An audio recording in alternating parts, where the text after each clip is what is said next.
Hey y'all, today's video is going to walk you through a couple approaches on radial patterns. For radial patterns, you're going to have 1 to 2 that are included within your Zentangle animal artwork. So to give you an overview of that, radial patterns are a little bit different. When you think of the term radial, you can also kind of refer that to radius within math.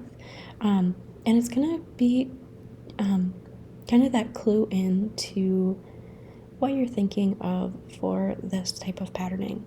When you think of a radius, it's going to be kind of that from the middle of your circle out to the edge and with that distance.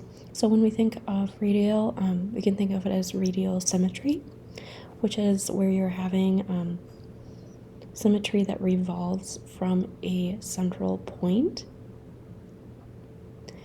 And then with like kind of examples of both man-made and organic shapings that have radial symmetry, you can think of wheels, flowers, snowflakes, and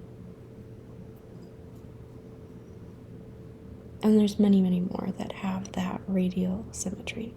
And then when we get into radial patterning, it's going to be relying on that radial symmetry. But what we're going to be doing is using patterning around a central point to create a certain type of pattern.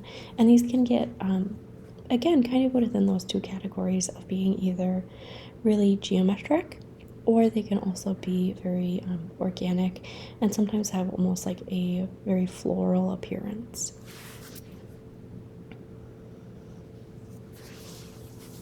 So to start laying out your radial pattern, what I'd recommend is use pencil.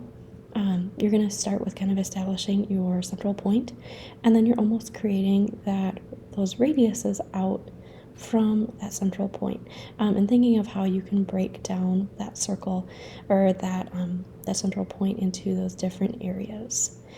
Once you have those guidelines, then you can go in and start to look at your patterning. So thinking of either line work, shapes, forms that revolve around that central point, and thinking of using those guidelines to establish your patterning.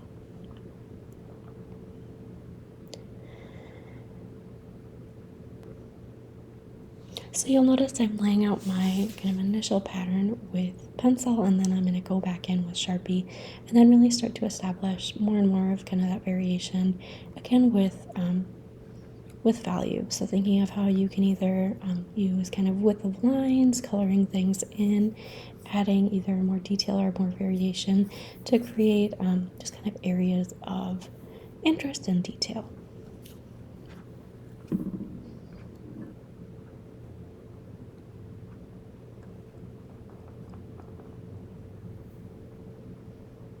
And this one would be a good example of radial patterning using kind of man-made, human-made shapes within your pattern.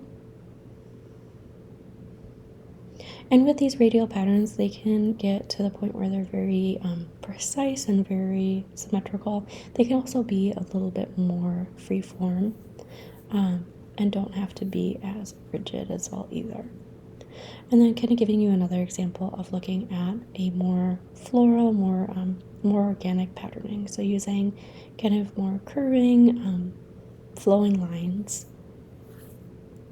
And same thing as before, using a pencil, kind of breaking down that basic shaping first.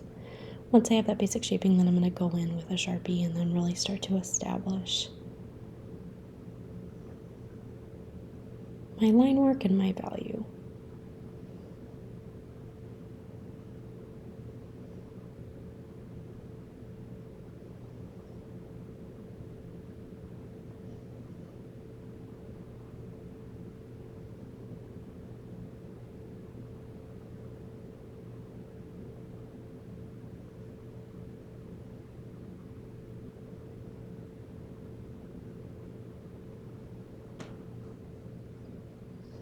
And then one thing to think about too as you start to consider how you can include radial pattern within your Zentangle, You'll notice with both of these examples, kind of the whole radial pattern is viewable. You can also think of how to push those to go off the edges. So thinking of, you might have areas where you just have kind of a third circle of your radial pattern viewable. Otherwise, I think that's it for my 2 examples. I hope this was helpful, and then I'll see you later.